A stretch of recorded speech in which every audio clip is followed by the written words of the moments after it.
আগামী ত্রয়োদশ জাতীয় নির্বাচন অবাধ, সুষ্ঠু, শান্তিপূর্ণ ও উৎসবমুখর পরিবেশে অনুষ্ঠানের লক্ষ্যে বাংলাদেশ আনসার ও গ্রাম প্রতিরক্ষা বাহিনী গত বছর আগস্ট মাস থেকে সুপরিকল্পিত ও সমন্বিত প্রস্তুতি গ্রহণ করে আসছে। নূতন প্রশিক্ষণ নীতিমালার আলোকে ইতিমধ্যে ৫৬,০০০ উপজেলা থানা কোম্পানি আনসার, ২,৫৫,০০০ ভিডিপি টিডিপি সদস্যা এবং ৩,০০০-এর অধিক আনসার ব্যাটালিয়ন সদস্যকে মৌলিক প্রশিক্ষণ প্রদান করা হয়েছে। একই সঙ্গে নির্বাচনী দায়িত্ব পালনের উদ্দেশ্যে প্রায় ৪.৫ লক্ষাধিক সদস্যকে SDMS সফটওয়্যারের মাধ্যমে তালিকাভুক্ত করা হয়েছে।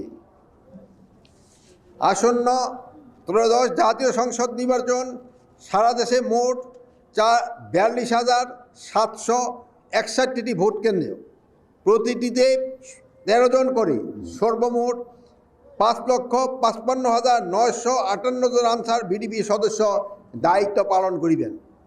প্রতি ভোট কেন্দ্রে নিয়োজিত ১৩ জন সদস্যের মধ্যে থাকবেন ৩ জন অস্ত্রধারী, ৬ জন অস্ত্রবিহীন পুরুষ সদস্য এবং ৪ জন অস্ত্রবিহীন নারী সদস্য।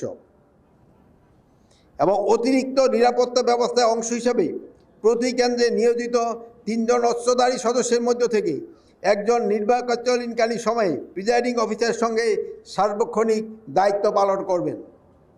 সারা দেশে ১,১৯১টি আনসার ব্যাটালিয়নের স্ট্রাইকিং ফোর্স টিম মোতায়েন থাকবে। প্রতিটি টিমে ১০ জন করে মোট ১১,৯১০ জন সদস্য দায়িত্ব পালন করবেন, যা সামগ্রিক নির্বাচনী নিরাপত্তা ব্যবস্থাকে আরও সুসংহত ও কার্যকর করবে। আপনাদের যে কোনো ধরনের অনৈতিক, পক্ষপাতমূলক বা দায়িত্ব বহির্ভূত আচরণ ও কর্মকাণ্ড যা নির্বাচন প্রক্রিয়াকে প্রভাবিত বা বিঘ্নিত করতে পারে তা থেকে সম্পূর্ণভাবে বিরত থাকার জন্য আমি সুস্পষ্টভাবে আপনাদের নির্দেশনা প্রদান করছি।